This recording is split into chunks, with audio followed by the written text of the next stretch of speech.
සුබ දවසක්. මේ වගේ ලොකු මල් හැදෙන රැපිඩෝ ඔයාලට ඕනිද? මේ ලස්සන දම් පාටක්. මේක නම් මේ දැන් ටිකක් අර පහුගිය ටිකේ අවුවේ තිබුණේ මේ ගහ. ඒ කියන්නේ ගහක් යට තමයි මෙයා හැදෙන්නේ.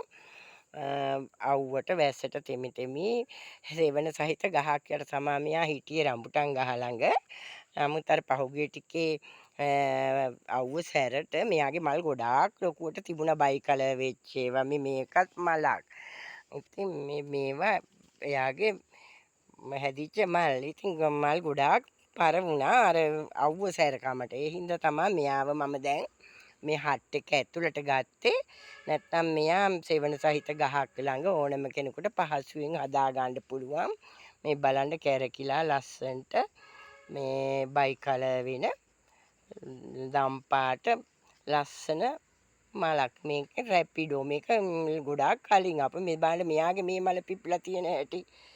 දැන් ඉතින් මේ වර්ගය ගොඩාක් කලින් ආපු එකක්. මේක බයි කලර් වෙන ලෝන් ටේල් හොඳ දිගට මල් හැදෙන මේ වර්ගයක්.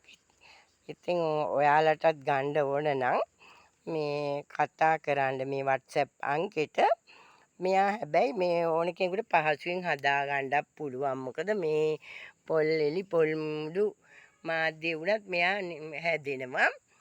මේ දැන් මෙයා ගොඩක් පරණයි. දැන් මෙයා මල් ගොඩාක් මට මේක හැදිලා තියෙන්නේ. දැන් පර වෙවි ගියා ගොඩක් ඒවා. මේ දැන් මෙයා ගොඩක් පරණ හින්දා දැන් ඉතින් එයාගේ කාලේ ටිකක් වයසත් එක්ක දැන් එයා මේ මල් කුඩා වෙවි එන්නේ. දැන් මේ බලන්න ලොකු මල් එනේවා දැන් කුඩා වෙන්න පටන් අරන්. يعني මෙයා දැන් අවුරුදු ගණනාවක් තිස්සේ හැදිච්ච ගහක්නේ. මෙයාගේ කලින් වීඩියෝ වල මම දාලා තියෙනවා ලොකු මල් ලස්සනට දම් පාට ඩබල් සෙටල් වෙච්ච එහෙම මල් එහෙම මෙයා දුන්නා. ගොඩාක් ලස්සනයි. ඉතින් දැන් මෙයාව මේ පරිසම් කරන් තියෙන ඉතින් ආදරෙන් ඒකයි මේ ඇතුළට ගත්තේ. මැරෙන්න යනකොට දුකෙත් බෑනේ. ඉතින් මෙච්චර කල් ලස්සනට මල් හැදිලා. ඉතින් ඒකෙන් මේ එයාගේ තව එකක් මේ හදපු එකක්. බලන්න එයාගෙත් මේ දැන් මේවනම් බයි කලර් මල්. මේ තව මල් එනවා. එයාගෙත් බලන්න ඒ ගහත් ලොකුවට හැදිලා. දැන් ඉතින් ඔයාලටත් ඕන නම් මෙයාගේ මල් පිපිච්ච පැල තියෙනවා. මෙන්න මේ වගේ. මේ තියෙන්නේ එයාගේ පැල තමයි. මේ තියෙන්නේ එයාගේ මල් පිපිච්ච පැල. මේ තියෙන එයාගේ දම් පාටට ලස්සනට මල හැදෙනවා. මේ නම් දැන් අර අවුව වැඩිකමට ටිකක් පර වෙන්න ගිහින් තියෙන්නේ. ඔයාලට මේ වගේ ගහක් ගන්න ඕන නම් කතා කරන්න. මොකද දැන් මේ එයාගේ මේ එයාට ඕන විදිහට තමයි මේ කොළ වැල් වගේ පොඩි කාලේ පැල හැදෙන්නේ. මේ බලන්න. ඒ වුණාට මෙයාට අර ඔක්ස්මකට් බැලන්ස් එකෙන් පොඩ්ඩක් දාපුවම මෙහෙම හයි වෙලා දඬු කෙලින් හොඳට ශක්තිමත්ව තියෙනවා.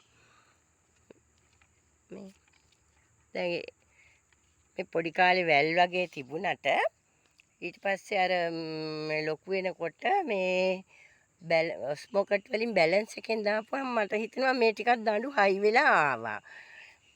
වැල කාලේ එන්නකෙන් දාලා ටිකක් මධ්‍යස්ථව වැඩෙනකොට බැලන්ස් එක දාපුවම හොඳට ගහ ශක්තිමත්ව තියෙනවා කියලා මට හිතෙනවා. ඉතින් ඔයාලත් ඒ වගේ දාලා බලන්න ගත්තම ඉතින් කැමති නම් ඔයාලට මේ පැලයක් දෙන්න පුළුවන් මල් පිපිච්ච එකක් රුපියල් 1000ට. මෙන්න මේ වගේ මල් පිපිච්ච ලොකු පැල.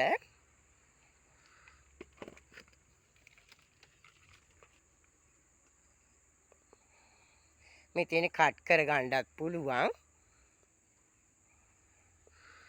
අඩි එකමාරක් දෙකක් විතර උසයි. අර පැතලියට කොළ යන හින්දා තමයි උස පේන්නේ නැත්තේ. මේ වගේ ඔයාලට දෙන්න පුළුවන් රුපියල් 1000ට පැලයක්. දැන් මේ රැපිඩෝ හොයාගන්න ගොඩක් අයට අඩුයි. මොකද ගොඩක් කලින් ආපු එකක්නේ. දැන් මේක මේ ඒ නිසා මේ බයිකල පැල දැන් ගොඩක් අය හොයනවා. ඉතින් කැමති කෙනෙක් ගන්නවා නම් කතා කරන්න. මේ ගොඩක් ස්තුතියි.